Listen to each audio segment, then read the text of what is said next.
Hello students and welcome back to my channel. This is the Nutritional Toxicology series of videos. And today we're going to continue by taking a look at new foods, medicinal residues in food, and also the food packaging. So expect to learn what are the recently approved new foods, what are the consequences of medicinal residues in food, and how the materials of our food packaging can affect our health.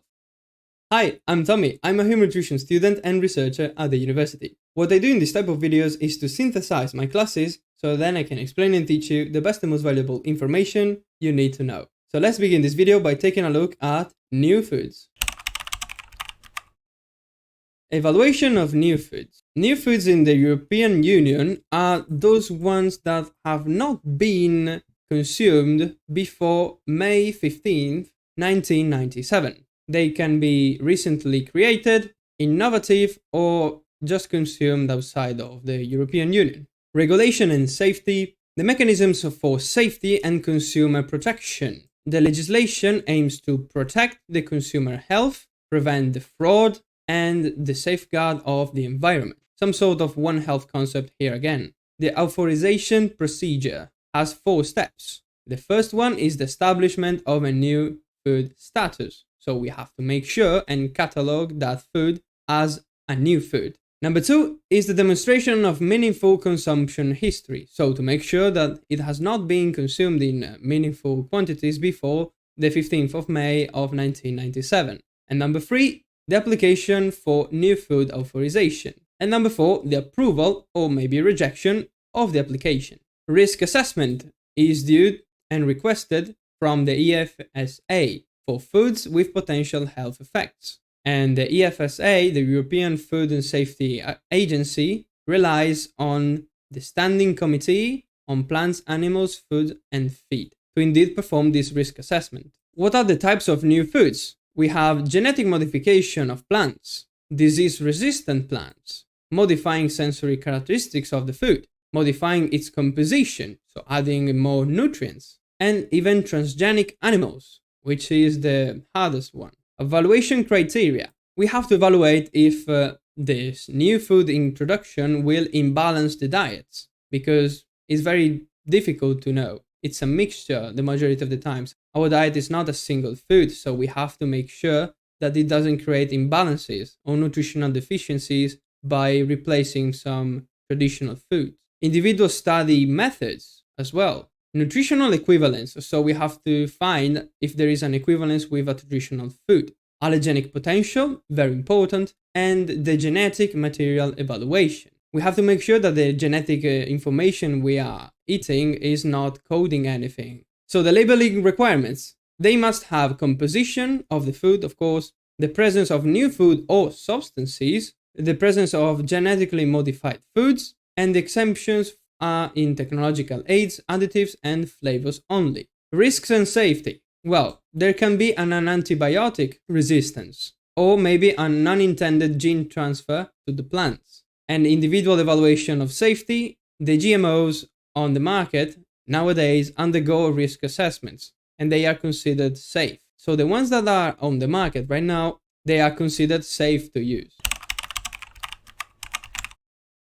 Then we have residues of veterinary medicinal products. These are substances with therapeutic or preventive properties for animals. So basically a drug, a pharmaceutical drug. This includes additives and hormonal substances as well. And here we have the concept of maximum residue limits, pharmacologically active substances in food products. And there is a regulation and control of the marker residue, which is the one that is found after the metabolization of the initial molecule, of the initial pharmacological substance. The safety assessment. It is based on the maximum residue limits and withdrawal period. The total residues we can find are of unchanged compound, so the original pharmacological active substance, the metabolites, such as the one we use for the marker residue, and the adducts, so possible binding to some proteins or genetic materials. The effects of residues are direct toxic effects,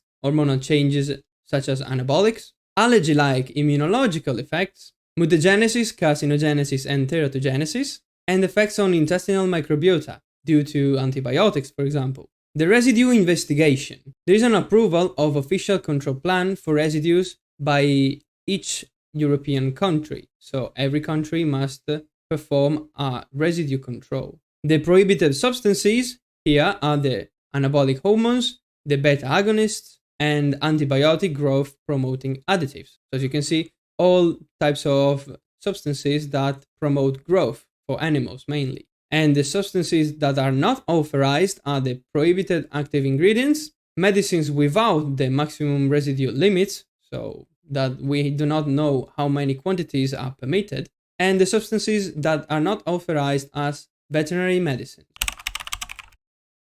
And then last but not least, we have food packaging. So the packaging utilities are many. The food preservation, extended shelf life, improved service, increased hygiene, reduced weight for transportation, and also consumer attraction. The interactions though are this: permeability, so in and out, from the exterior to the interior. What can pass through the packaging? The sorption, which is from the content to the container, and the migration, from the container to the content. As you can see here, in the sorption there is a nutrient deprivation, and in the migration there is a possible release of toxins to the food. Packaging materials, we have wood. Wood is used for pre-packaged fruits and vegetables, and it's also wanted in wine and alcohol industry for the maturation. It does not have toxicological problems, but only fungal and bacterial problems. Glass is created with sodium calcium silicate,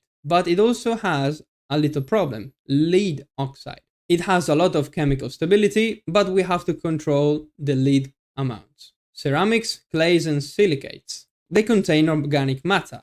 The issues here are with lead and cadmium. And then we have the metals. So iron has organoleptic changes in the food, but is not toxic at usual doses. Tin, on the other hand, has a gastrointestinal tract irritations. It is poorly absorbed though, and there is an issue with tin because of organotin compounds. Lead is used little in metal packaging nowadays. It has been replaced by electric soldering and compression sealing, which are free from lead. Chromium, it has a low toxicological risk, and when in contact with food, the chromium-6 is reduced to chromium-free. That's why there is a low toxicological risk. Aluminium, it creates a self-protecting aluminium oxide film, because if you remember, it has a very high affinity to oxygen. And then we have plastic materials. So this can differentiate between high polymers, which are called the famous microplastics, the low molecular weight polymers,